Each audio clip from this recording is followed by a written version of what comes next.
തിരുവോണത്തിൻ്റെ തിരക്കുകൾ കെട്ടടങ്ങിയിട്ടില്ല. നാടെങ്ങും ആഘോഷങ്ങളും ഓണ മത്സരങ്ങളും ഇപ്പോഴും തുടരുകയാണ്.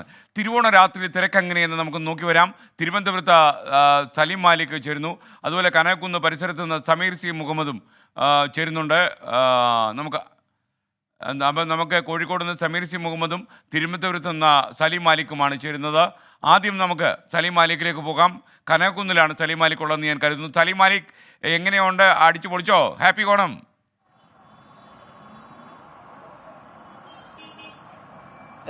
ഹാപ്പി ഓണം, ഒരിക്കൽ കൂടി ഹാപ്പി ഓണം.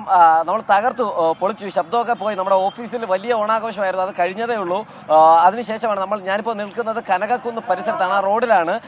വലിയ തിരക്ക് നമുക്ക് ഇവിടെ കാണാൻ കഴിയും. ഒരു ഭാഗത്ത് മ്യൂസിയം ഉണ്ട്, തൊട്ടപ്പുറത്ത് കനകക്കുന്ന്, അതിന് തൊട്ടപ്പുറത്ത് ഈ മാനവീയം വീതി. അങ്ങനെ ഈ റോഡ് തന്നെ ജനങ്ങളാൽ തിങ്ങി നിറഞ്ഞിരിക്കുകയാണ്. അത്രയും വലിയൊരു വൈബിൽ ആളുകളുണ്ട്. കാരണം ഉച്ച സമയത്തൊക്കെ ആളുകളൊക്കെ വീട്ടിൽ ഓണം ആഘോഷിച്ച് ആ നിലയിൽ ഇരിക്കുകയായിരുന്നു. സദ്യയൊക്കെ കഴിച്ച് ഉച്ചയ്ക്ക് ശേഷമാണ് ആളുകൾ പുറത്തേക്ക് ഇറങ്ങിയത്. വലിയ വൈബിൽ ഇവിടെ ഓണം തിമിർക്കുകയാണ്. കാര്യം അത്രയും തിരക്ക് ഈ റോഡിലുണ്ട്.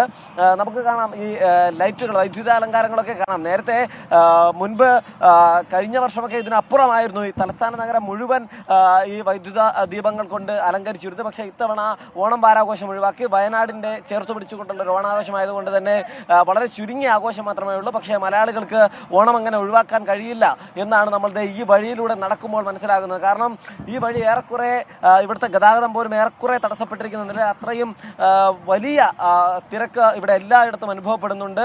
ഓരോ സ്ഥലത്തായി അങ്ങനെ നമ്മുടെ ക്യാപ്റ്റൻ ലക്ഷ്മി പാർക്കിലും ഉൾപ്പെടെയുള്ള സ്ഥലത്ത് വലിയ തിരക്ക്. ഇങ്ങനെ ആളുകൾ ഓണം ആഘോഷിക്കാൻ, പുറത്തു നിന്ന് ഓണം ആഘോഷിക്കാനൊക്കെ എത്തുകയും ചെയ്യുന്നുണ്ട്. അങ്ങനെ ഓണം മലയാളിക്ക് അങ്ങനെ അതിജയിക്കുന്നവരെ ചേർത്ത് പിടിച്ചുകൊണ്ടുള്ള ഗംഭീര ആഘോഷമാണ് മലയാളിയെ സംബന്ധിച്ചിടത്തോളം. ഓണം പൊളിച്ചോ? പൊളിച്ചു. ഹാപ്പി ഓണം. രാത്രി എന്താ പരിപാടി? രാത്രി ഇവിടെ കറങ്ങണം. അങ്ങനെ നമ്മൾ ഇവിടെ ഓരോ സ്ഥലത്തും ഇവിടെ നിന്നും ഏകദേശം ഒരു 2 കിലോമീറ്റർ ചുറ്റളവിൽ അവിടെ മുഴുവൻ ആഘോഷങ്ങളുടെ ഒരു കേന്ദ്രമായി മാറിയിരിക്കുന്നത് കാണുകയാണ്. മോളെ ഹാപ്പി ആണോ?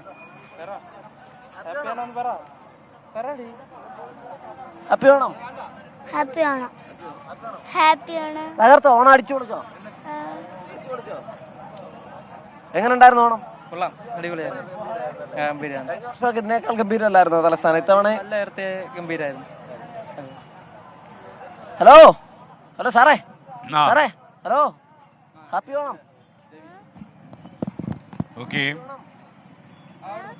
അങ്ങനെ കുട്ടികളും കുടുംബങ്ങളുമായൊക്കെ നിരവധി പേർ, ആയിരക്കണക്കിന് ആളുകളാണ് ഈ പരിസരത്ത് എത്തുന്നത്, ഓണം ആഘോഷിക്കുന്നത്. എന്തായാലും ഓണത്തിന്റെ എല്ലാ കളറിലും തകർത്ത് തിമിർത്ത് വൈബായി തന്നെ ആഘോഷിക്കുകയാണ് സ്കാൻ. ഓക്കെ, സലീം മാലിക്കാണ് തിരുവനന്തപുരം കനകക്കുന്നിൽ നമുക്കൊപ്പം ചേർന്നത്.